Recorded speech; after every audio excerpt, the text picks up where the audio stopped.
Well, I don't know about you guys, but I've been waiting for this one for a long time, and I think our viewers have too. What a panel tonight, I got to tell you. Let's not confuse everybody, though. I'm Alex with Reporterfy. That's Alex Christoforou, and that's Alexander Makuris. Is that correct? Am I pronouncing that correct? Yeah, you're pronouncing it exactly correct. Most people find it difficult, but thank you very much for pronouncing it rightly. You're very welcome. And can I say also delightful to be here, and something we've been looking forward to as well. Fantastic. Well, thank you very much. I mean, I've been waiting for this for a while because when we had our first live stream a few months ago, I said, Cyrus, you got to be on the panel. You got to talk with these guys. I mean, this is going to be interesting. And the title of the show is The Brink of War. At least that's what is on my channel. And if you asked me about 6 months ago about Brink of War China, I would have said no way. But you know what? Things are getting a bit uneasy, and I'm feeling it. Let's head over to Cyrus. And Cyrus, you can introduce yourself to the gentleman. You've never been on. I think you just been on with Mr. Christoforou before, but I think right. Alexander's looking forward to talking to you as well. Oh, absolutely. I'm a big fan of the Duran and the content these guys put out. I'm just grateful I have a different name. That'd be tough for the viewers if we had 4 Alexes. But no, it's really interesting. I mean, I think you guys all know I'm on the ground here in the United States. I've had a lot of interesting conversations, about China with, so I moved back about 8 months ago. A lot of interesting conversations. It's good to be here on the ground to kind of assess what's really going on and the general sentiment, but there's a lot of tensions, and it definitely seems, Alex, in the last kind of 3 weeks or so, tensions have been ramping up even more. So I think it's going to be a good discussion tonight. I look forward to this. Yeah, and just to add to that, Cyrus, I've loaded a couple of videos up tonight to show, and today, wherever the audience is tuning in from, but I have to tell you, one of the most disturbing videos I watched, this was on, I believe, about a week and a half, 2 weeks ago, by the House Armed Service Committee hearing on Chinese threat after the spy flight. And I encourage everybody to watch. It's a 3-hour video. Of course, we can't play it on the show today, but I'm only going to play you 3 minutes of it during the show today. And there is absolutely no denying, I don't care what anybody says, the Americans are making their intentions very clear here on what they're going to do, how they're going to pursue it. And it was, once you watch that 3-hour committee hearing meeting, it's very clear to me. 6 months ago, didn't even think about it. Now, absolutely. Let's move to Mr. Christoforou, if we could, Alex. And I mean, I've noticed in a few of your last videos, China's coming up more and more and more from you. Yeah. Absolutely. We did a video on the Duran actually about 6 months ago, maybe 7 months ago, me and Alexander, and we had a discussion about the sanctions escalator, which I think is just a fantastic term that Alexander came up with, because it explains the situation perfectly. And it was at a time when the Biden White House placed sanctions on a couple of Chinese officials. And in that video, we just kind of came to the conclusion, this is it.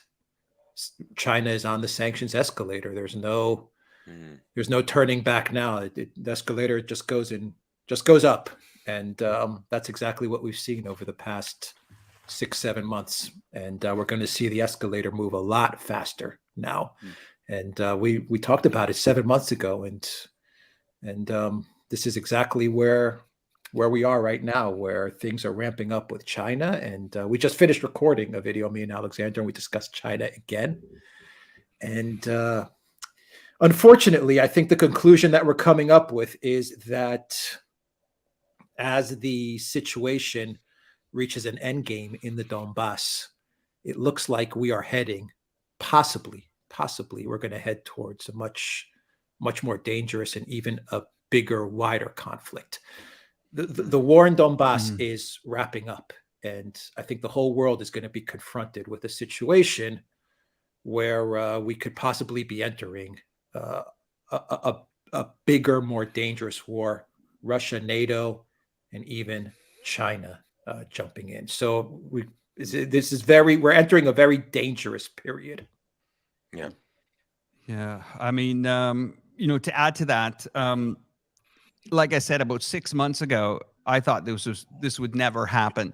I thought it was just, the back and forth rhetoric between two power nations. But as you say, the escalator, the sanctioned escalator, I feel it. I mean, you can see it even now in the media shift. I'm seeing a shift going on here. And some of the videos I'm going to play today, there's no doubt that this is the game plan. I mean, they spell it out for us. I guess a lot of people haven't seen the House Armed Service Committee, but you watch the 3 hours of it and you would say, really? I mean, is that possible? Are they really talking about it? And I'll play a short clip in a bit, but let's move over to Alexander. I guess you guys have been talking about this for quite a while. It apparently here. Yeah. Absolutely. Now, can I just say, I mean, it is a point that we need to remember when we discuss about this gathering crisis, and we are in a gathering crisis, how utterly irrational it is. You talk about Washington, D.C., and you talk about what was going on at that meeting at the House Armed Services Committee. For the United States to decide to take on China at this time is beyond irrational. It is mad. It is lunacy. The nearest analogy that I can find to it is the decisions that were made in Berlin in the autumn of 1941. And that is a pretty radical thing to say, because I've been looking at some of the economic statistics, some of the industrial manufacturing statistics, which are the statistics which speak of raw power. And it turns out that China's industrial manufacturing capacity is greater than that of the United States and Europe combined. Europe, the United States, cannot keep up with the Russians. And we're talking about the Russians. We're talking about China. We're talking about the Russians. They can't keep up with the Russians on ammunition production, artillery rounds, missiles, tanks. And they're going to take on China, which is an economy immeasurably stronger and bigger than the Russian. It is beyond bizarre. And if you're looking at this from a purely economic perspective, if you're thinking to yourself, this is going to be simply a struggle on economics, well, again, go to any shop in London or Paris or New York or San Francisco, wherever, and look at how many products are made in China. Look at the balance sheets, the accounts of all the big Western companies. See where their biggest markets are now. And you're going to take all that? I mean, it's totally rational. It is geopolitics taken to the level of megalomania. Unfortunately, it shows what we're seeing increasingly is that the signs are there. People are becoming irrational. People are losing control. People are losing control of reality, as they did, by the way, in Berlin. And we're doing exactly the same. And you were talking about the events. You were talking about the House Armed Services Committee. We've had all this talk about the balloon that was flying over the United States. For me, perhaps the single thing that encapsulates this thing more than anything else was I was reading a long article in the Financial Times thundering on about China and about, the threats from China, and buried at the bottom an admission Western officials now accept that the most likely explanation for the balloon is it was blown off course. Was there just a tiny little line in this long, article of tirade article? So the Chinese were saying it as it was all along, and we're still talking on about confronting the Chinese threat, when it just turns out even this balloon story was a load of hot air. Literally, it was absolute nonsense. Let's move to Cyrus. Yeah, good discussions. I mean, it's very interesting because here in the United States, I was talking with a lot of friends and about this Chinese balloon, for example. And actually, I have a close friend of mine that's here in the Navy, and he has a very good view. He's a very smart man. He's a lawyer. Served in the Navy for many years, and he had a very different view of this because he had said the same thing. He said, Cyrus, this Chinese balloon, I mean, obviously we have a very powerful military. This is something that was so benign that we could have easily, if we wanted to take it out, we could have taken it out. I mean, there was just no need for this to escalate to the way it did. Obviously, it got blown out of proportion. But I told him, I said, it's actually, if you think about it, it's quite remarkable because China, is saying, wow, if we wanted to really disrupt Washington, D.C. for a week, all we need to do is send a balloon in. For 7 days, Washington was beside themselves. Democrats, Republicans, nobody knew what was going on. The entire D.C. was in panic mode over a balloon. And he's kind of like, guys, what's the big deal? Shoot it out. I mean, this should have just been this should have been an internal decision handled immediately. But I think what was good is, I was watching CNN, and in a rare moment of really great truth, Fareed Zakaria, who I find is, one of the more balanced reporters, he said, we have to immediately, question the media and why they are jumping to these conclusions. This is the same media that is, that manufactured consent in Iraq. This is the same media that blew up this story of weapons of mass destruction. So when we're looking at this Chinese balloon, we have to take this with a grain of salt. And he was essentially calling out his own network, which I thought was remarkable, and realizing, that this is not really that big of a deal. Guys, we have to remember, superpowers spy on each other. This is something that we do. But even there you go. I mean, like Alex had said here, or Alexander had said, they even admitted now, White House had to admit, it's like, well, actually the most likely scenarios is that this is, blowing off course. But the problem is that the damage is done. And this is something I've seen a lot in Western media right now just yesterday, they broke this new article. We now believe that COVID-19 is a lab leak. And so they said, based on this new evidence, we believe that this is a lab leak. It's China's to blame. However, as you read the rest of that Wall Street Journal article, it says that we have low confidence in the validity of this report. So it's like, well, what's the point of publishing that then? Because obviously 75% of Americans are just going to read the title. Oh, there you go. It's proven, leak from a lab in China. This was an attack from China. And it's just very toxic because on CNBC, we have guys like Kyle Bass who continue to go on and on. I mean, Kyle Bass has come on mainstream media here and said things like, the Chinese government has manufactured this. If you haven't noticed, it attacks Caucasians much more than Asians. So they've obviously developed this to attack the Caucasian race. This is just absolutely ludicrous claims that are just beyond racist and just absolutely. It's just hard to believe that a guy like this would be saying this stuff on mainstream media, but yet he's the voice that people are listening to. So it's a very dangerous time right now.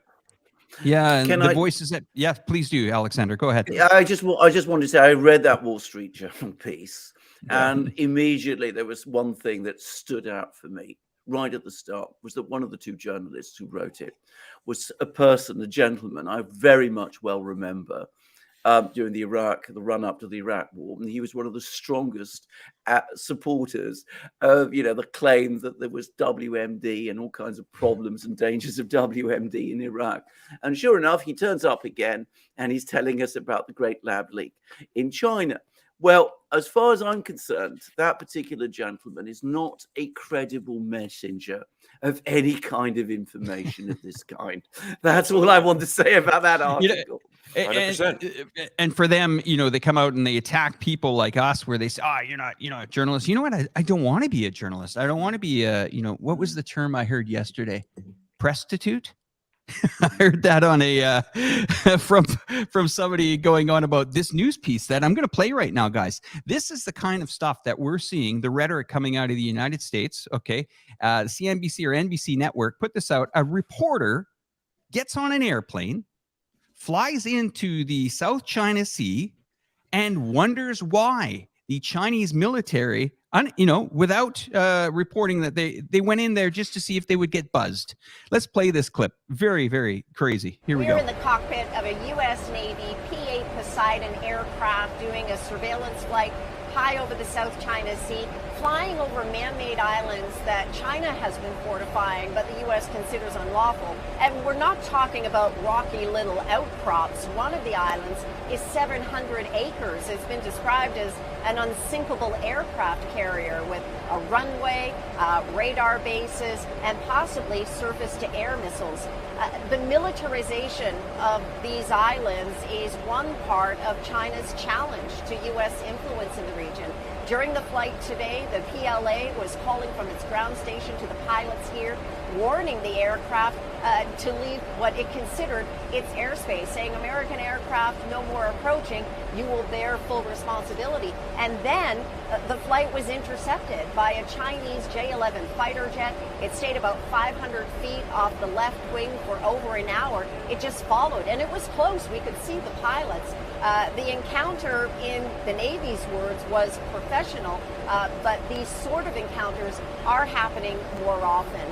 A more assertive China, along with deeper ties to Russia, as well as the positioning on Taiwan, is opening a new front here, and it has the U.S. and allies in the region now beefing up defenses, like that recent deal to have access to 4 new military bases in the Philippines. The question is, with this standoff in the South China Sea, which is still at a distance, how can it be resolved without a conflict? How can it be resolved without a conflict? That's the one line that stuck with me. The other one is could I get on a commercial airline leaving China, let's say Chongqing, fly over the west coast of the United States and live to tell the story? Well, indeed. Can I just say, I mean, it's shocking that the Chinese are asserting themselves in the South China Sea, almost as shocking as the Persians asserting themselves in the Persian Gulf, because that's the kind of crazy logic that we are seeing. I mean, it is called the South China Sea because it is close to China. It is the major sea lane through which Chinese trade passes. It's fundamental to China's economy, or at least has been until fairly recently. It's the United States that is intruding in it. The United States is thousands of miles away. So, you send a military aircraft flying over the South China Sea in air territory that China claims. As I said, it is the South China Sea. And of course, this is, well, the Chinese send an aircraft to sort of keep an eye on you. This is a sign of aggression, and war is coming, and we have to resolve this situation militarily, even though, as I said, it's the South China Sea and it is close to China. Of course, if this was happening, as you quite rightly say, the Gulf of Mexico, close to the United States, over, say, American oil rigs or close to American oil rigs there, well, the United States would be responding very, very strongly indeed. And we all know that it would. And the Chinese, by contrast, are actually showing restraint here. Notice that they're not making massive diplomatic incidents out of these affairs, even though the US is sending its aircraft, its ships into this area all the time. Yeah, I'm a believer now. Cyrus, we've chatted about this many a times, thinking there would be, no conflict. No, I'm not there anymore. And I've switched the page completely on this one. I actually feel that this, as Alex mentioned as well, and Alexander mentioned that, this is an escalator. And I mean, the rhetoric is building. It's coming more and more and more. I mean, Alex, I noticed again, and I think it was 4 or 5 out of your last videos, China keeps coming into this. I mean, what are you sensing or maybe possibly predicting what could happen here in the next few months? I mean, I can't predict what's going to happen. I hope that this doesn't escalate to a conflict. But I think she said it. I think the reporter said something along the lines of opening a new front. I mean, I've learned over the past couple of years that when I listen to the media and I listen to these officials and these anonymous sources, when they start talking about these types of escalations, it's everything's.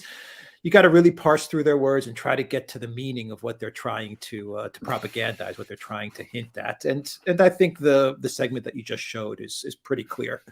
This is about escalating. This is about opening up a new front in this war. I saw in the chat someone put the words Thucydides trap. That's where we are. That is where we are at this moment. It's the old hegemon that has been presented with a choice: either take part in a multipolar world and be a part of that multipolar world, or you fight it. And I think the Biden White House, unfortunately, to the detriment of the people of the United States of America, to the detriment of the entire world, I think the Biden White House, along with this very small group of neocons that he has surrounded himself with, they have decided that they are going to fight it, and they're going to fight it.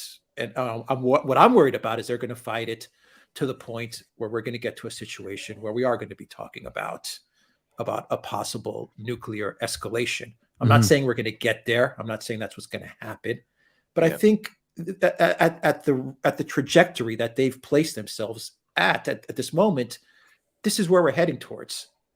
And everything that you're seeing with China is exactly the same way they escalated with Russia. I would say the only difference with China now is that they're speeding things up. Russia was an 8 or 9 year escalation. Some people will say it was a 15 or 20 year escalation.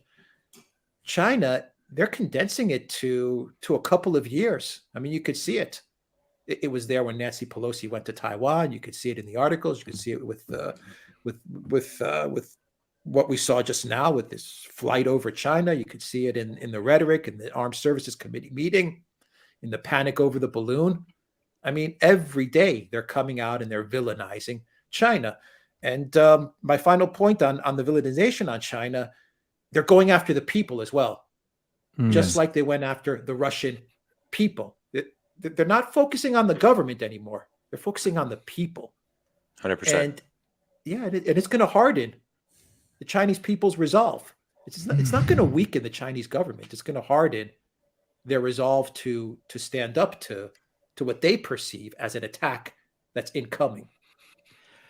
Guys, let's play this clip, if you don't mind, from the House Armed Service Committee. I just want to show you guys, the types of conversation. Now, this is only going to be a 1 or 2 minute clip out of a 3-hour constant barrage against, China here. And like I said, when I was chatting with Cyrus, we've had many live streams over the last 6 months to a year. I never thought we would get to this level.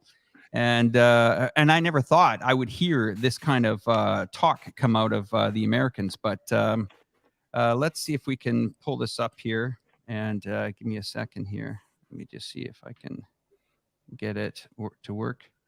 We'll come back to that feed in a moment, guys. But anyway, let's move over to Cyrus. Go ahead.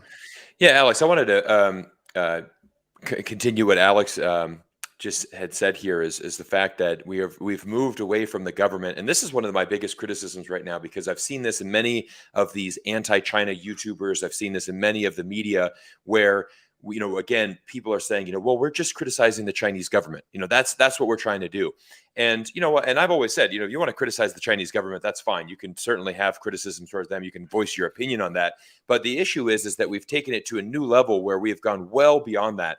And this was I made a video about this because this was so toxic where, Kyle Bass, once again, he's a hedge fund manager, but yet he's, given the spotlight on CNBC often.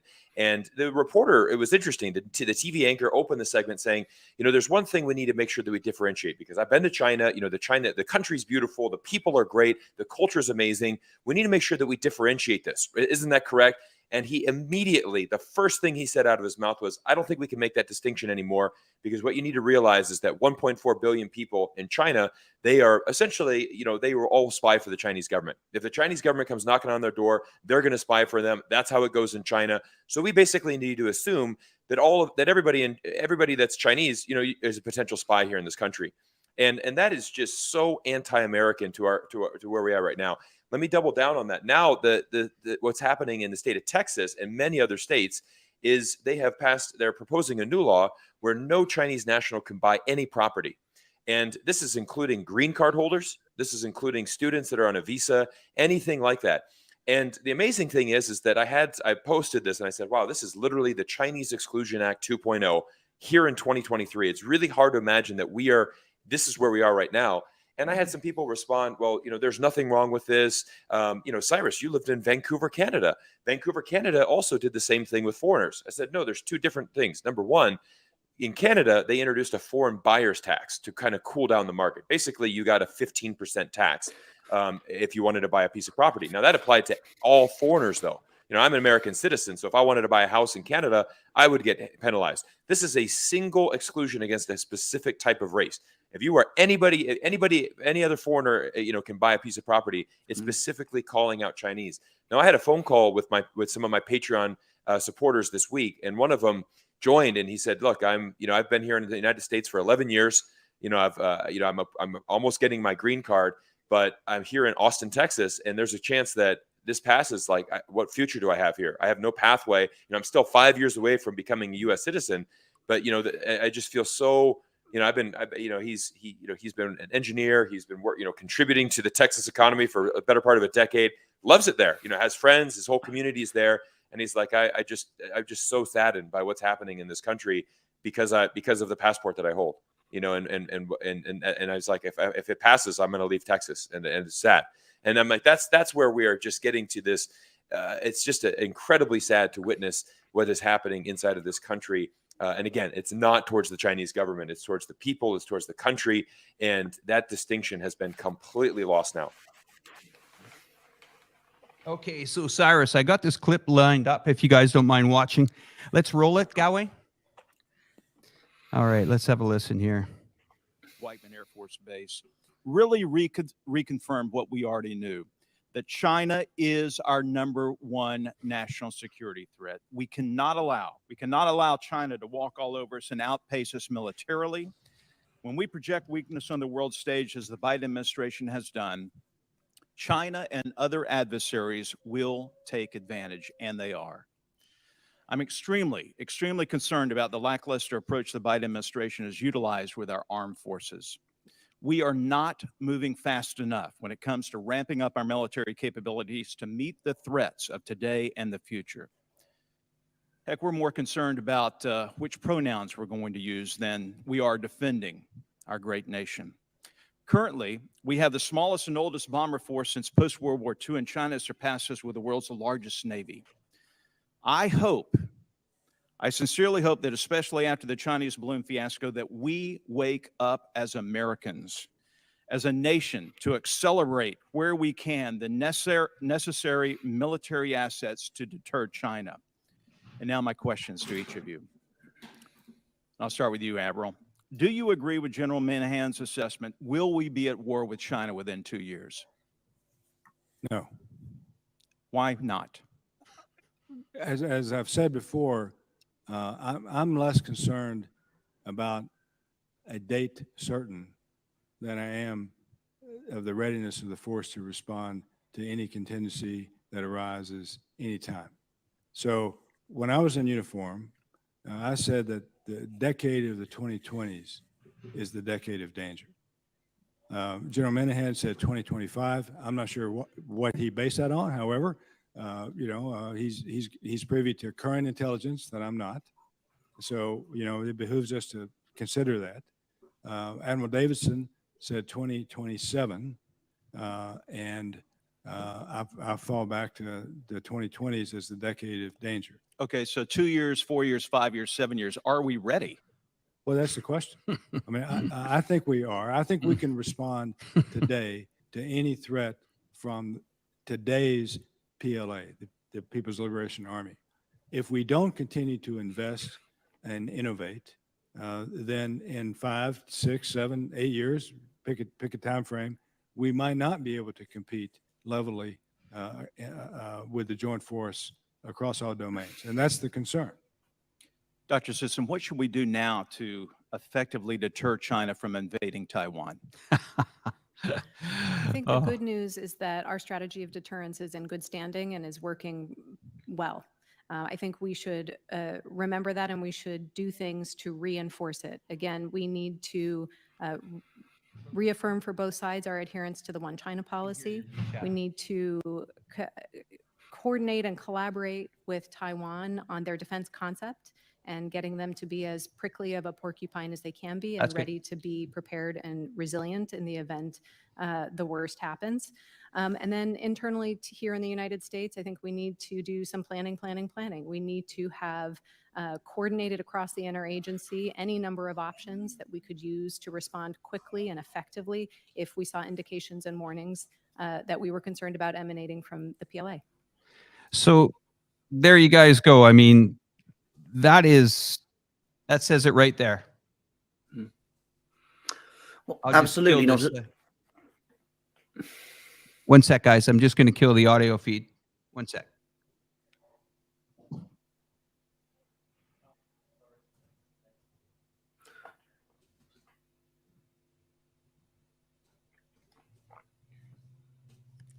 Okay, we're all good. Sorry. So, what do you guys think of that?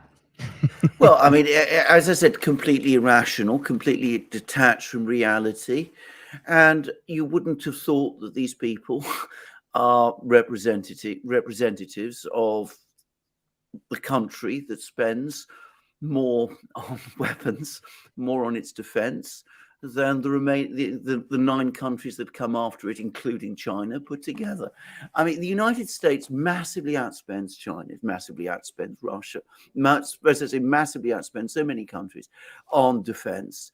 And yet, of course, the demand is that they spend even more on defense to deter a threat from China, which, by the way, notice, not a single one of these people has been able to provide a precise explanation of. I mean, what is China supposed to be threatening?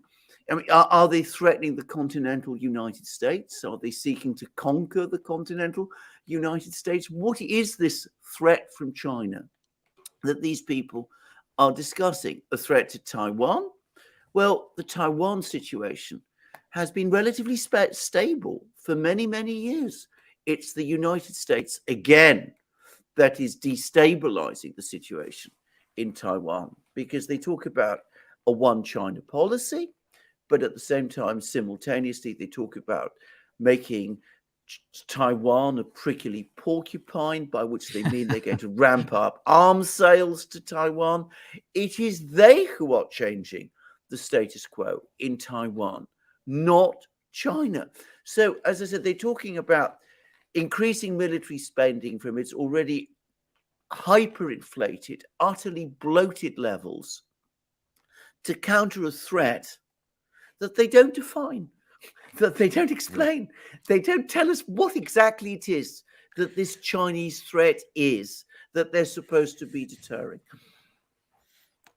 Yeah, Cyrus. I want to. Yeah. So the interesting thing, one of the interesting questions in that clip was, what was the intelligence that General Minihan had, that gave him this 2025 date, and and the other person said, well, I don't know. I mean, he's currently in the service. Maybe he has access to intelligence that we don't have. So it'd be interesting to see what that is. Well, he said it's my gut. It's my gut feeling. So here we have a U.S. Air Force general who basically is just like, in my gut, I feel like we're going to just go ahead and go to war. So now we're making strategic foreign policy decisions based on one guy's gut feeling. I mean, there's, where is the rational thinking in this? And the interesting thing is if you look at the timing of this, we were very close to closing the budget and getting ready and closing the end of that fiscal year budget for the military spending. So basically, a week before that budget closes and we have to submit it to Congress, he comes out with this statement. I think we're going to war by 2025. Oh, is this based on new intelligence? No, it's just my gut feeling. I think we're ready to go to war. You know what? We should probably allocate more money to the military. You're right. Let's go ahead and increase this budget. Done. All right. Oh, yeah. By the way, that closed in 7 days. Okay, great. We got the new budget increase. We got what it is. This is one thing that, I've talked to a lot of people here in America. I said, everyone's like, everyone likes to talk politics. Are you Republican? Are you Democrat? I said, to be honest, it really doesn't matter because these are not who's running the country. This country is run by the military-industrial complex. Doesn't matter if you're Republican. It doesn't matter if you're Republican or Democrat, right? It's the military-industrial complex that runs the United States of America. Same thing 100%. with this balloon threat, right? You look at as soon as this balloon threat was going on, Raytheon stocks, all of these defense stocks, were just having a nice little bump, up 4 or 5% each day, a nice little climbing there. You look at the last 5 years, how these defense stocks have, appreciated a tremendous amount of value. I mean, there is just so, and I really, this is my main point. The United States government has the ability to either ramp up or cool down the tensions. It's in we can do what we want. We could easily cool the tensions down in the Taiwan Strait with smart policies, with, diplomatic thinking, and really adhering to a policy that we have had since 1979. But the problem is that right now, the GOP is coming out, and you have very extreme GOP members saying, you know what, it's time to go ahead and move away from strategic ambiguity. We need to move to strategic clarity. We need to officially declare Taiwan as a country, and let's just go ahead and take on China. And oh, by the way, it's China's ramping up tensions. Well, what did you just say? I mean, it's all, the ball is in our court to, either ramp this up or cool it down. And as we can see, we are just putting on that furnace. I mean, we are trying to get this as hot as possible. And as you say, I'm going to go to Alex Christoforou after I play this clip, because this clip says it's aged really well. This is 2016, 2017, Lindsey Graham, John McCain on location in Ukraine. Your fight is our fight. Ваша боротьба – це наша боротьба. 2017 will be the year of offense. Рік 2017 рік буде ріком нападу. All of us will go back to Washington and we will push the case against Russia. Ми всі повернемося до Вашингтону і ми будемо відстоювати санкції проти Росії. Enough of a Russian aggression. Досить вже російської агресії. It is time for them to pay a heavier price. Час вже, щоб вони заплатили важчу ціну. I believe you will win. I am convinced you will win, and we will do everything we can to provide you with what you need to win. Я вірю в те, що ви виграєте, переможете. Я переконаний в тому, що ви переможете, і ми вам допоможемо всіма можливими засобами. Це те ж саме гільзи.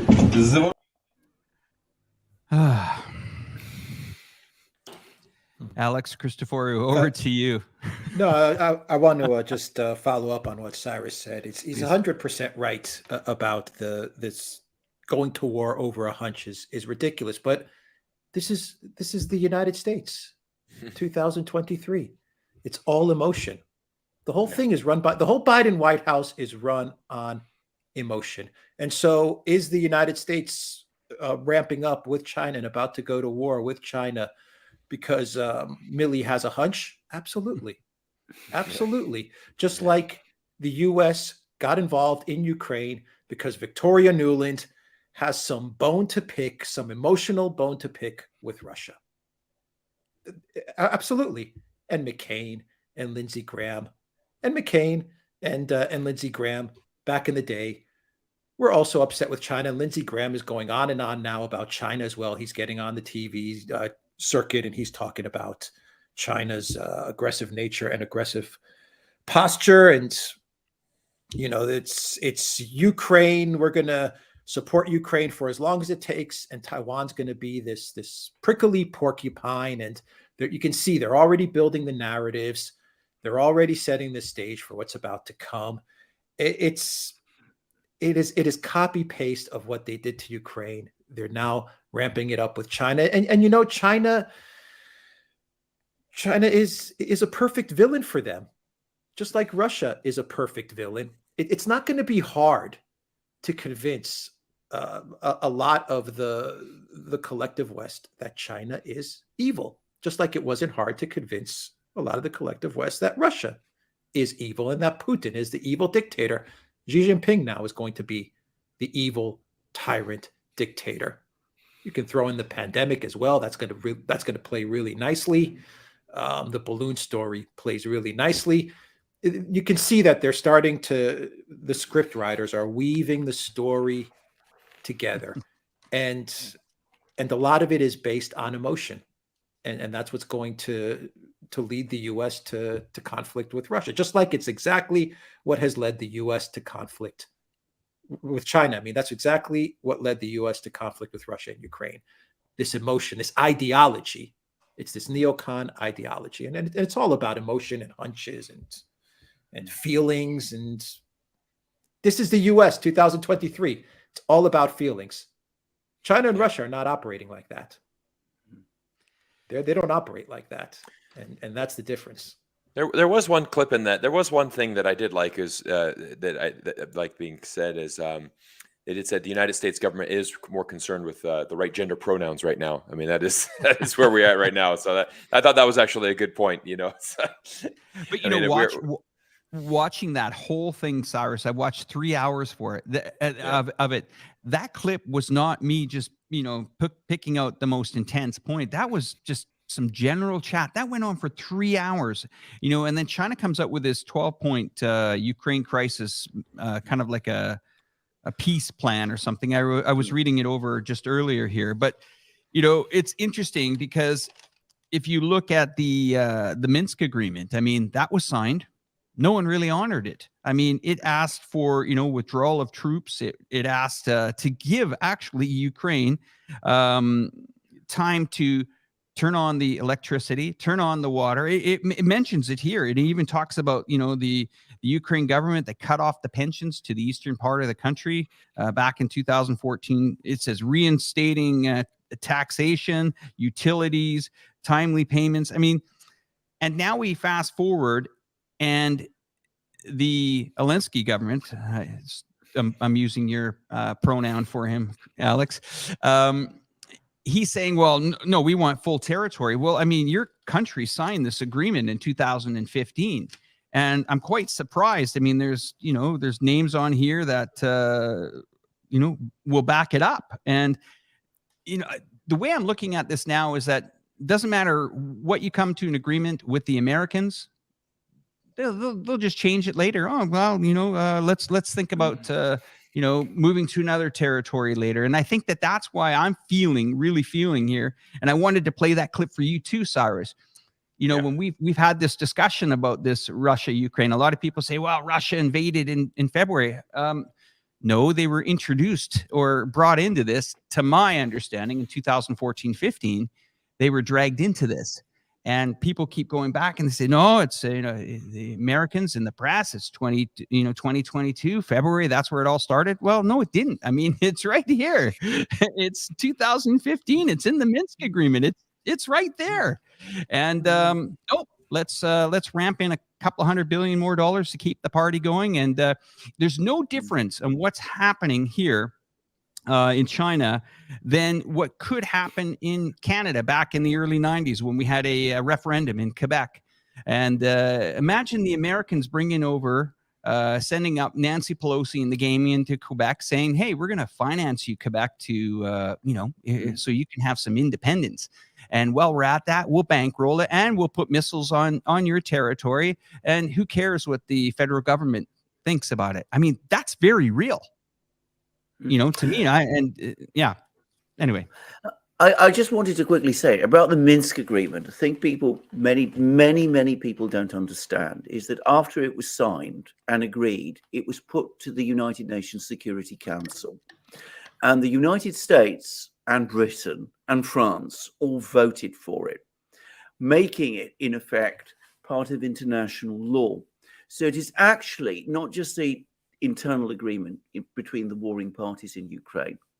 It is actually a part of international law. Now, Ukraine, of course, never implemented the Minsk agreement. It had no intention of ever implementing the Minsk agreement. And the United States, it's now fairly well established, was basically encouraging Ukraine not to implement the Minsk agreement, even though, as I said, at the Security Council, the United States voted for the Minsk agreement.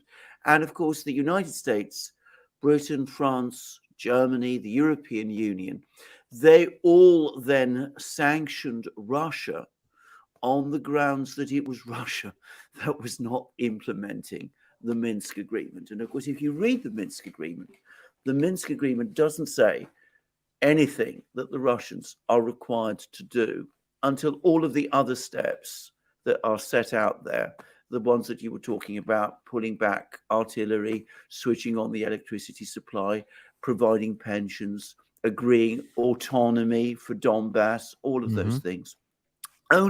Agreeing a new constitution, new elections.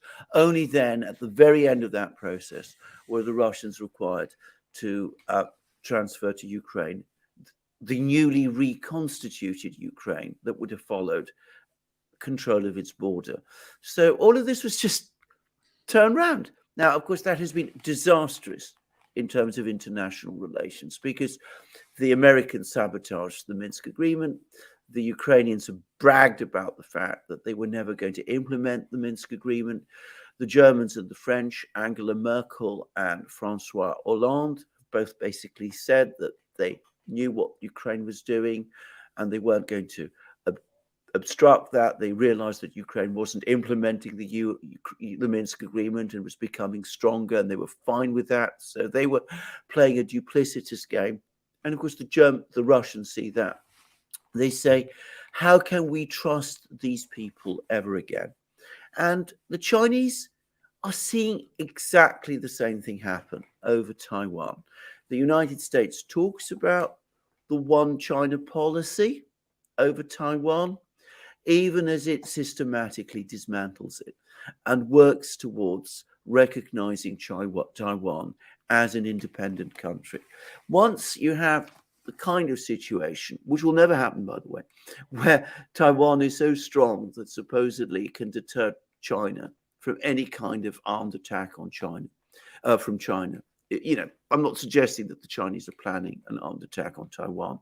If you follow the logic of what happened, if you repeat the logic of what happened with the Minsk agreement, you can very easily see that the point will eventually come where Taiwan formally declares independence from China. It's militarily strong, doesn't have to fear China anymore, or so it thinks, and the United States will recognize it because that's the same direction of policy that's been followed over Taiwan as over Donbass. And the Chinese, who are extremely realistic people, they can see that for themselves. Now, one of the things I do on the Duran is I regularly read the readouts that the Chinese Foreign Ministry provides of its Chinese government interactions with US officials. And I found that there was one fairly recent, about a year ago, in which Xi Jinping said this directly to Biden himself. He said, you always tell me directly that you believe in and observe the one China policy, but then you go away and all the actions of your administration show that the opposite is the case. So the Chinese can see it. The Americans obviously are doing it. The Chinese can see what happened over Minsk. Of course they can. The Russians are there to tell them what happened over Minsk. And the whole system of international trust and possible ways forward for diplomacy is gone. Everybody can see what the United States is up to over Taiwan. And of course, it all points in the same direction towards a conflict there. Yeah, I don't see this de-escalating anytime soon. I mean, my concerns are, as Alex Christoforou had mentioned earlier, that it seems to be, moving faster than actually what all of us anticipated. I thought that this was, it wasn't even in my atmosphere of something happening, but now you can feel the media has jumped on it a lot more. The Zelensky is kind of losing his limelight a bit. I think he's running out of people to beg money from. And it's kind of really shifted now. The media has starting to use those trigger words, adversaries, ready for combat. How can we ready our military? Are we big enough? Do we need more money to arm them?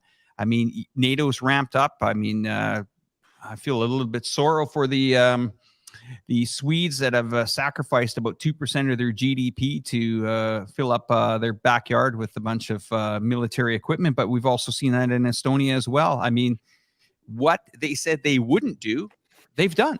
And this is where we are now. Cyrus, I mean, your thoughts on this?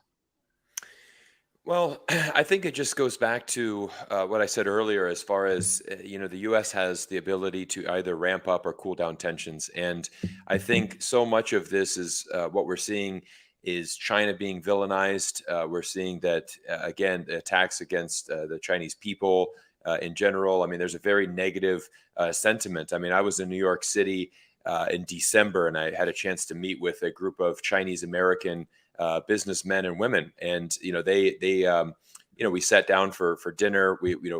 Many of them were fans of the channel, and the biggest thing that you're getting from this Chinese community is almost this feeling of a betrayal. Like we are all, and this entire group is naturalized American citizens who have been very active. Obviously, in New York City, amazing Chinese community, great business community, and so many of them just felt so sad that this is the state of America. And it's amazing is that even for so many of these, naturalized American citizens, I mean, they're very open to China. I mean, they're very proud of their homeland. I mean, many of them had left China, but they've seen this incredible progress that China has made. And it's more of like, how do we find a way that we can work together? But there's just no interest in that at all anymore. Everything has shifted, and everything is about confrontation. And we look at, for example, I saw this other article, or sorry, it was a YouTube video from, I think, Sky News in Australia, and it had all of these missiles lined up on the thumbnail, right? It's all these red, these Chinese missiles, and it's like what we need to do to prepare for war. You had 60 Minutes Australia, they had a picture, it was about a year ago, they made a video, it's called Poking the Panda, and you have Xi Jinping with a bunch of missiles. I think that video did over 10 million views, and everything is, China's going to attack us, and I think I saw a poll in there. It's like over 60% of Australians believe that China is going to attack them within the next 18 months. And it's like, guys, let's have some rational thinking. China's your number one trading partner. Like, what would be the reason that China would just come and attack Australia? I mean, there's just no logical thinking there. I mean, I had a gentleman that was arguing in my comment section saying, this balloon is a lot more serious, Cyrus. Imagine if they had a nuclear bomb and they dropped it in the center of the U.S. And I'm like, just answer me one question. Why would China drop a nuclear bomb on the U.S. right now? Like, what's the reason? I mean, certainly they need a reason to do so. Can you explain that to me? And it's just like, well, you're biased because, you don't think China's going to do it. I'm like, well, yeah, like there's no reason for them to do that. But it's just this irrational fear. And again, I mean, this is what we've seen. I mean, this is the same thing. We go back to 2003, the manufacturing consent, and that is the big issue here. Same thing. We go back to the Vietnam War. Right, we convinced Americans that this is the domino effect. If Vietnam stays communist, it's going to have a domino effect, and every country in Asia is going to become communist, and we're going to lose our the values of democracy. This is why we need to fight this. We pulled out Afghanistan. We pulled out. I mean, for the United States, I mean, we've had a horrible track record of winning wars that we've started. I mean, we've been absolutely embarrassed in Afghanistan, and spent $2 trillion and then basically pull out to turn it over to the same people that we invaded 20 years earlier. I mean, it's just ludicrous. It's very sad. Yeah, I mean, you make an interesting point there when you're talking about, the Chinese feeling betrayed, but we're seeing this in all levels of business too. We're seeing it with university students. They were glad to take, $150,000 to, give a degree to university students in the East Coast of the United States. But then when it comes to get the visa to extend or to do some internship at some of the companies, no, we're not going to do it anymore. And I'm hearing so many stories of Chinese coming back after they've done their degree. They would say, hey, I wouldn't mind working 1 or 2 years in the US, get some experience. Boom, not going to happen. And I'm hearing this story over and over and over again. So now they're going after the education. Okay, fine. They've went after the businesses. And I'm just hearing today that there are plane loads leaving China, going to Europe, for businesses opening up, working together on a lot of these trade routes that China has really invested in. Even during this pandemic, there was a lot of investment in, the ILSTC, the International Land Sea Trade Corridor, the Belt Road Initiative, which is, once again, we remember that they were trying to say to a lot of these countries, hey, this is a debt trap for you. You take this money from the Chinese and you let them build your ports and you let them build your infrastructure. And if it doesn't make money and, and that it's rolled on. They're going in cycles here. They've gone after the education. They've gone after the business with the tariffs. They've gone after, and they just can't stop them. I mean, so let's fight them, right? And that's where I think it's going. Let's move to, if we don't mind shifting a little bit to the Ukraine here. in the last couple of weeks here, we've seen some interesting things always going on there. I want to go to Alex Christoforu, if you don't mind. Maybe you have some updates on your thoughts on the Ukraine. I know my audience is probably new to you, both you guys. I mean, Alex Mercouris has not been on the show before, but you guys do excellent coverage of this area, and just want to. My viewers, maybe Cyrus's viewers, haven't seen your content. So maybe you guys can tell us a little bit about yourselves, and then about what kind of stuff you guys are following at the moment. Well, I mean, for Ukraine, I think the big news with Ukraine right now is what's happening in Bakhmut. And we are at the final stages of the Russians either encircling or getting very close to a complete encirclement, a cauldron of Bakhmut, and Bakhmut. When Bakhmut goes to the Russians, well, then that will be the beginning of the end for the conflict in the east of Ukraine and Donbass. And then it goes back to what we were saying in the beginning of this live stream. When the conflict in Donbass comes to a conclusion, we're going to be presented with an interesting scenario, which is going to be either the collective West, either the United States tells the regime in Ukraine that they have to find a peaceful solution, that they need to negotiate a ceasefire that will be on Russia's terms for the most part, or we're going to enter a stage to this conflict where we are going to be looking at not just a NATO proxy war against Russia, but some sort of NATO war with Russia. And the big news about Ukraine, which is weaved into the battle in Bakhmut coming to a conclusion, is the China narrative, which has now been interestingly built into the conflict in Ukraine, which is just about a week and a half old. This China getting involved in Ukraine by providing ammo or weapons to Russia, which is really specifically they're worried about drones. That's what this is really all about. China providing drones to Russia. This has come about just in the past week and a half. This wasn't really being talked about, and so all of a sudden we've got this new player in this conflict, and that is China, and that's by no accident. This has been engineered to bring China into this conflict. That's the worrying part about all of this. The media, the deep state, the neocons, they want to bring China into this because their goal has always been Russia and China. This is how they view the world, as this big chessboard, and the neocons believe that we need to take out Russia and then we can get to China. Russia's been a big problem for them. They didn't get the regime change. Things are not going well in Ukraine, and so we're seeing the pivot in a way. Maybe we're seeing the speeding up of the China part, and that's what's happening.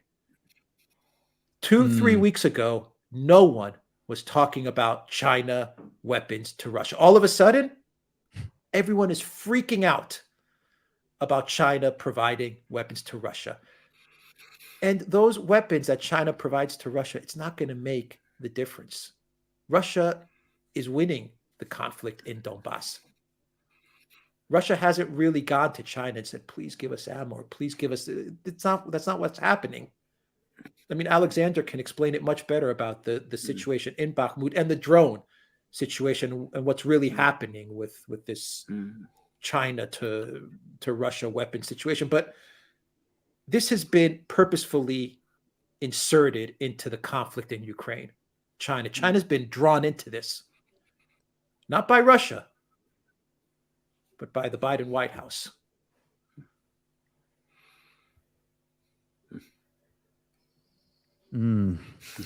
Alexander.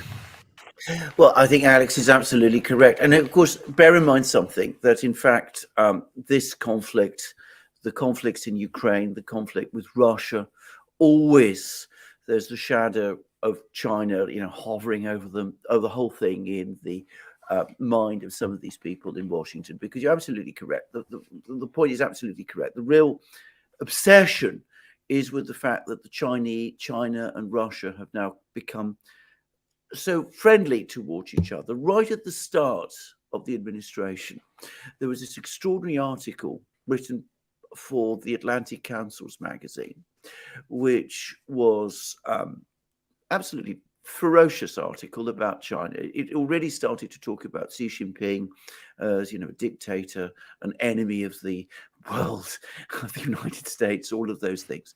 And in this article in the Atlantic Council, it suggested that the priority must be to try to draw the Russians away from China by making concessions to them. And then you could see the debate, you could almost follow the debate going on within the administration, because then the other side came back and said, look, we can't make any concessions to the Russians. We got to break the Russians instead. And there was an article in the National Interest by a former State Department official. I think his name was Wes Marshall. I may have got his name wrong. But he comes along and says, what we've got to do is we've got to engineer a defeat for Russia in Ukraine. And that will then enable us to basically regain control or gain control of Russian policy and redirect the Russians against China. And he gave the example of how Bismarck, after defeating the Austrians, then basically gained control for Germany of Austrian foreign policy. A completely wrong analogy, by the way. So you could see the sort of debate happening. And that article in the National Interest came out in August 2021. And then, of course, a few months later, we had the war in Ukraine. Now, the war in Ukraine, from the perspective of these people, is, people who were behind these policies, hasn't gone well. First of all, as Alex correctly said, in Donbass, which is the critical battlefield, Ukraine is clearly now losing. I don't think anybody now is in any doubt about that. The sanctions war on Russia didn't succeed. The Putin government has not been overthrown. Hillary Clinton has now echoed Zelensky. She's come out and said that Putin's inner circle must now remove him. Well, they're not going to remove him. Why would they want to remove him and face massive political problems in Russia if they did a thing like that? And there's no indication that they want to do that. So the game of, detaching the Russians from the Chinese, either by winning them over through concessions or by breaking them, hasn't worked out. So you can see that, you move on to the next stage. You now, instead of detaching the Chinese and the Russians from each other, you conflate them. They become one enemy. And you have all kinds of outliers in the media talking about that. We have in Britain a very, I find him very disturbing British politician, Tobias Ellwood, who is the head of the House of Commons Armed Services Committee. We have one too, and he's the chair of it.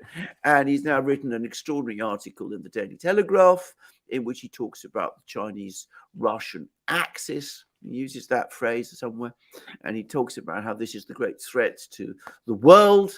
And of course, he plays up the Chinese weapons to Russia. As Alex correctly says, the Russians haven't, so far as we know, asked the Chinese for any weapons. And at the same time, Wang Yi is present in Munich. People are extremely nervous about his presence, by the way. I mean, that was one of the interesting things about Wang Yi's visit. He goes to Munich. He dominates the Munich Security Conference without actually saying very much. He goes to Moscow. He meets with all sorts of important people there. He publishes China publishes a whole series of position statements, including a very interesting one, by the way, about US foreign policy. And suddenly, everybody's talking about China. It's talking about China together with Ukraine. I think the Ukraine crisis ultimately was always about China. And I think the Chinese understand that. And I've explained why. Well, thank you for that, Alexander. And I think in the near future, I'm going to invite you guys over to China. We have a roundtable all together That would be absolutely amazing. You got to pick the city. Go ahead, Cyrus. Oh no, I said that'd be fantastic. It'd be I just want really good. No, I mean it's an interesting one, guys. I've actually got to sign off here in a couple of minutes. Thank you. It's a school day for me. I got to get the kids ready for school in a little bit. I'm going to keep my end going. So anybody that's watching on my channel, I'm going to keep it going as we've got a great panel here, and I know you guys want to continue. But I just want to say thank you for having me on today, Alex, and all three Alexes. It's been fantastic spending some time together. And I think it's important because, we've had quite a lot of people here on the stream this evening, and it's important because it gives us an opportunity to, discuss these things and get in the more discussions we have, that people are getting educated and just kind of looking at it from a different perspective. Because I know here in the United States, I mean, we have one message that the media is saying, and even I'll be the first to admit I'm not an expert on Russia-Ukraine matters. That's why I try to educate myself and really try to understand as much. And I've always been one. And I think that's been my approach to China when I moved there 15 years ago. Was let's go in with with an open mind, and let's try to understand and learn what's really happening. Because even for many people in America, they have a very negative assumption of what life is like in China, and it's always a bit different, right? Until you get on the ground and really experience it there. So I appreciate all the work that you guys are doing, here on YouTube. We'll continue to watch, and so guys, thank you so much for having me on this morning. Thank you very much, Cyrus. And we'll say goodbye to you, and we'll stay on the panel for a couple more minutes. Thanks, Cyrus. Take care. Mic is on, Yeah. maybe. Oh, isn't it? There Can you you are. guys hear me? There you are. Yeah. There Okay. you go. Take it easy, Cyrus. All Take right, care. Have guys, a nice thank you. day. Bye-bye. All right. Bye. So I wanted to point out something that Alex Christoforou mentioned in his video. I think it was either yesterday or today. It's a gentleman by the name of Mike Jones. He's a really nice guy. And he's been put in the old YouTube, I guess we call it jail, right, guys? If we could pull the panel up, guys, that would be great. So I think that he's going to, I guess, pivot a little bit of his audience to Rumble. Is that the best to say? Subscribe to his Rumble channel? Would that be where he's at? From what I understand, he has Rumble and Odyssey. I'm not sure if he has a locals or not. I think he does, but okay. I would say Rumble and Odyssey is where you can find him. Yeah, super nice guy, and no one likes to be going through that, especially when you take years building audiences and stuff like that. It's it's something that the viewers might not think is a big deal, but I'm sure going through something like that, you spend days and days and days and years even building this audience, and then all of a sudden, with a click of a switch, you can't contact your audience. Guys, I'm going to round it up and round it off here and finish the show up, but I want to ask you guys, both you guys here, one more time. I mean, we are seeing an escalation here in China, of course. I feel it. I can see it in the media. Do you think that there's going to be anything that China can do to avoid something like this? With the Americans, do you think they're just set for it and it's game set, ready to go? You got any thoughts on that? I think the Chinese can do a great deal. I think that they're a very, very powerful country, and I think they're becoming more powerful. And I think one of the most interesting facts about the Munich Security Conference and Wang Yi's tours of the Munich Security Conference is how extremely nervous, I would actually go further, I'd say frightened, the Europeans are now becoming, because, of course, they've hitched themselves to this neocon chariot with Ukraine. Ukraine is going horribly wrong. There's now rumors that Macron and Scholz are talking about giving some kind of ultimatum to Zelensky to try to get him to go for peace talks. And apparently they're now saying that we ought to do this by autumn and all of that. And of course, that's gone wrong. The very last thing these people want is to take on China as well. I mean, United States might have some issue with China because, of course, for the United States, China is the country whose economy has, in industrial terms, far surpassed that of the United States itself. In GDP terms, inevitably, eventually, before very long, it will surpass it too. And of course, the United States sees some kind of great competitor.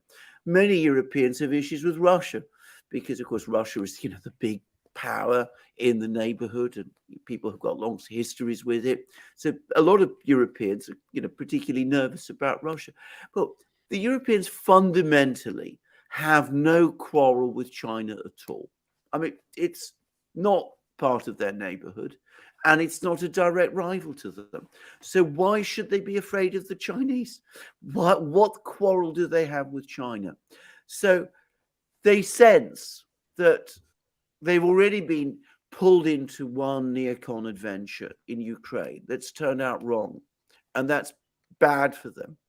And why should they now be pulled along with another much more dangerous adventure against a far more powerful country, which is China, when it's not in their interests and they have no real interest in this quarrel? And that is the point that Wang Yi was basically making to them in Munich. Now, he was having all of these different meetings with European leaders, and you can see how Wang Yi works. And it's very different, by the way, from the way the Russians work. He's much more polite, subtle, but he's pointing out to the Europeans, look, what you're doing doesn't make sense. It doesn't make sense for you. Get off this ride that you've got yourself onto and start acting independently in your own interests. And I think that as this threatening situation grows, as the storm clouds gather, the Chinese will be saying that more and more. And I think there are lots of Europeans who will listen. I have a point that I would like to make as well, is that, a lot of people underestimate the Chinese military. They think, well, they're not spending as much money as the US have. But I mean, this military has been building for the last 3 or 4 decades. They haven't put a lot of or used a lot of their military assets or lost them in action in 20 to 30 years. So stockpiling, and never really having to actually use them. That is one thing. And I think another thing, and this is going to go to, again, to Alex Christoforou again, where people say, well, I think Russia didn't expect a lot of people, they expected, they keep saying they didn't expect the Ukraine would push them back when they were upset that they didn't take over Kiev in 3 days. I think what a lot of people don't understand is that Russia is handling themselves fighting NATO, the Americans, as well as the Ukraine. I mean, how many countries combined is that? And they still can't get anywhere with these guys. Over to you, Alex. Well, I mean, the whole siege of Kiev narrative, to me, in my opinion, was just another misdirection. I mean, okay, you can call it a lie, but it's all misdirection. Everything they do is smoke and mirrors. And the Russians were not looking to take over Ukraine in the first month and a half of the special military operation. What the Russians wanted is they wanted to get the Zelensky regime to the negotiating table, and they wanted his government to just say they're gonna be neutral. That's it. I mean, was it so difficult? When you go back a year and a half, and just go back and read all the articles and go over everything that brought us to where we are today, all of this is about Ukraine saying that they're going to be neutral. That's it. That's all that this was about. And that's all that Russia was looking to do in the first month and a half of the conflict. And they almost got there. We know now from the Prime Minister of Israel that they were very close to getting some sort of deal put together. We know that that in Turkey, in Ankara, they were very close to getting a deal. But who always ruined it? It was always the U.S., the Biden White House. The Biden White House. You want to find out where all of this problem is coming from? It's the Biden White House. That's where all of this is originating. And they told Zelensky not to agree to a deal that the Israelis were trying to broker, and then they sent Boris Johnson, and they ruined the deal in late March, early April. And that's, you got to look at Ukraine. I'm seeing Ukraine as 3 chapters. The first chapter was a conflict between Russia and Ukraine that we were very close to getting a resolution. Follow the Minsk Accords, let's accept neutrality, and we're all good. It didn't happen. Then we moved into a proxy war between Russia and NATO. That's what we're seeing now, is a proxy war. And pretty soon we're going to enter chapter 3, which is going to be a hot war between Russia and NATO. And we're quickly moving towards chapter 4, which is where China comes into the picture. Now, I hope we don't get to chapter 3 or chapter 4. I hope we don't get there. And we can just end on chapter 2. But, we say it all the time. The neocons have no reverse gear. Yeah. Like I said, I thought I didn't even imagine to be in this position where we are right now, but we're in it, and I feel it. It's you can see it continually see it in the papers, but it's not just that. I think what really bothered me is I'm not sure if you guys did watch it, but that the House Armed Services Committee, when they spoke for 3 hours about it, and I want the audience to I'll put a link in my description below about it. It's 3 hours. It's a long watch, but I tell you, they spell it out exactly what you guys are saying. Okay, how can we escalate? Well, what if we push this button? Well, we're not sure if we're going to get a response from China. Why don't we try that? And it's like their whole gameplay book is out for everybody to read. They're not even hiding it anymore. It's crazy. I think that's entirely. I mean, it is irrational. I mean, this is the thing to understand. It is irrational. The policy of confrontation with China is ultimately irrational. Just as many of the claims that have been made, like the Chinese being assertive on the South China Sea, are absurd. So it's a combination of the two. It's both irrational and absurd.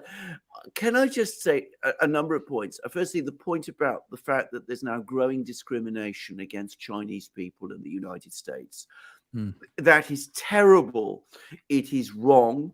It is almost certainly, in fact, it is definitely illegal. And it is completely different from the underlying ethos of the US Constitution and, of course, of the best traditions in Europe. It would be illegal here in Britain to discriminate against people on the basis of their nationality. And yet it's happening. It's happening with Chinese people in the United States. It's increasingly happening against Chinese companies in Britain, by the way. There's now growing moves to try to prevent Chinese companies acquiring assets or trading or doing deals or businesses here in Britain. And of course, national security is always trotted out as the explanation, even though in more and more cases, you see that there's no real connection at all with national security. But the other thing I wanted to say, and it comes back to a point that Alex was making, that unfortunately, just as Russia was an easy country to sort of portray as a villain, the same unfortunately is true of China, because one of the problems I encounter both about Russia and about China is that many people in the West actually don't know either of these countries at all well, but they assume they know everything about them. And in fact, they are completely wrong. Their knowledge of both countries is profoundly flawed. Now, I was very interested in Chinese art. I take an interest in Chinese art. I was very drawn to Chinese painting, for example. I was very drawn to some parts of Chinese literature. One of the reasons I was attracted to Chinese painting is if you are interested in Chinese painting, you very quickly discover that it is always scenes of peace, never scenes of war. It's always about peace. Chinese literature is rarely about war. When it is about war, in books like the Romance of the Three Kingdoms, or water margin or those things. It's about internal conflict within China. It's not about wars of conquest. This is not an expansionist, aggressive country at all in that sense. But if the Chinese are put under pressure, they will defend themselves. They defended themselves heroically and very successfully against the Japanese. And it's important to say that in that conflict, that long conflict with the Japanese, China was in a much weaker position relative to Japan than China is relative to the United States today. In fact, it's entirely if you look at the underlying issues, the military ones, the industrial capacity, we've seen how important industry, manufacturing, technology is to war. It's the Chinese actually who have the advantage. And I think very few people in the West understand any of these things. Yeah, I have to agree with you on that. We see it all the time here. I ask a lot of people that have come back from America lately what their thoughts are, and some of them just say they don't feel welcome anymore. They feel that, of course, there's been a change in the last few years, and a lot of the universities here now are, filling up with the students that used to go abroad and now that are staying here in China and getting their education. We had a forum just a few days ago about environmental things, but I have to tell you, the students were definitely prepared for their opportunity to, speak about their thoughts on certain topics. And I feel that that's how the Chinese, represent themselves when they're going around the world. They're very open-minded to cultures. They study these cultures before they go in there. And I can't speak for all Chinese, but I can say from my experience that most of them, they do not want this conflict. They are not looking for problems. They aren't out there aggressive. They will take in the information, as you said, just like the government here. They're only going to take so much being pushed around. And hey, if they're ever in a situation where they have to defend themselves, you better believe it. They're going to be ready, and they are ready. So let's hope we don't get to that. I just want to say to all the viewers again today, thanks to the two Alex and Alexander from the Duran as well. All the links are in the descriptions below. And what I will do after the video is pin all of them in the first comment of the video description area. They're already in there, but we'll put an extra pin in there as well. Thanks again to Cyrus Janssen's audience for joining us as well today. Guys, I'm going to hand it over to you. If there's some other things that you guys want to add to the show, that would be great. If not, we can round it up, maybe 1 minute or 2 minutes each. That would be great. And it's been a great honor to have you guys on here. I watch both of you guys every day. So every single day, and sometimes I get worried if I haven't heard from, Alexander, your chats are fantastic. And then I wait and I'm thinking, where's Christopher? Why isn't the video out yet? Oh, there it is. So great. What a wealth of information. And if the viewers haven't subscribed to these channels, man, do it. Just do it. And they got a great website and so many things. Okay, so I'll hand it over to Alexander, then Alex, Christopher, and then we'll wrap up the show. How's that sound? Yeah. Thank you. Well, first of all, I think the first thing to say is to thank you very much for being on, inviting us here, for introducing us to Cyrus, and that was enormously amazing insights, and it's been great to be on this channel. Now, I do want to end on an optimistic note. We are in a very difficult period of time. The United States is responding very irrationally to the fact that it's not going to be the biggest power in the world for very much longer, and it is behaving in a very dangerous way. I think that ultimately we will get through, and I think when we get through this difficult period, what we will come out with on the other side will be better, because these policies that we're seeing, this alarming, crazy stuff that we were hearing on the House of Armed Services Committee and those sort of things.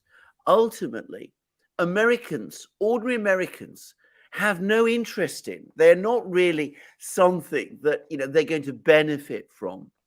And I am absolutely sure that most American people do not want to see their country at war, either with China or Russia or with anyone else.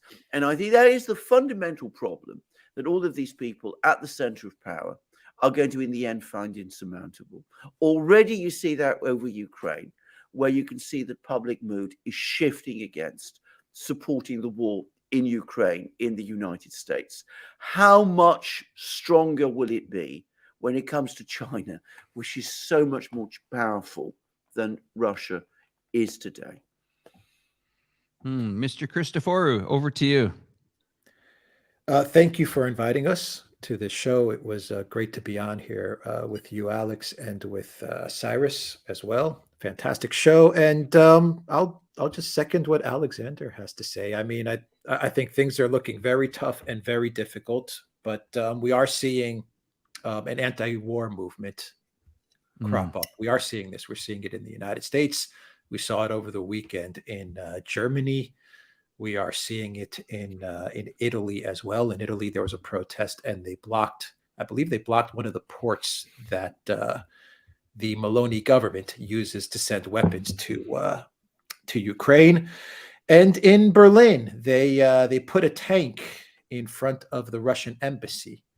And I'm convinced that the foreign ministry of Germany, Annalena Baerbock, must have given the green light to place that tank in front of the Russian embassy in order to mock and provoke the Russians. But what did the Germans do? They put flowers on the tank, and they put roses on the tank, and they covered the tank with flowers and roses. And I think that was a very strong statement from the German people. So I think that's a sign of hope. If once Germany starts to mobilize towards this peace movement, then I believe that we are going to avoid a catastrophic escalation. For me, one of the key countries is Germany and the German people.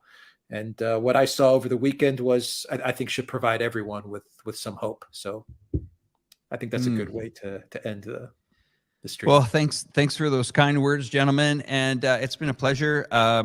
My team, thank you guys in the back there at the Chongqing. And I mean, yeah, we're going to wrap it up here. I hope that we're going to see some peace here in the near future. And once again, subscribe to these gentlemen's channel. They are absolutely amazing. You need to do it. And all those links will be in the description below. Anyway, that's it for me here. I'm checking out. Thanks a lot, guys. Take care.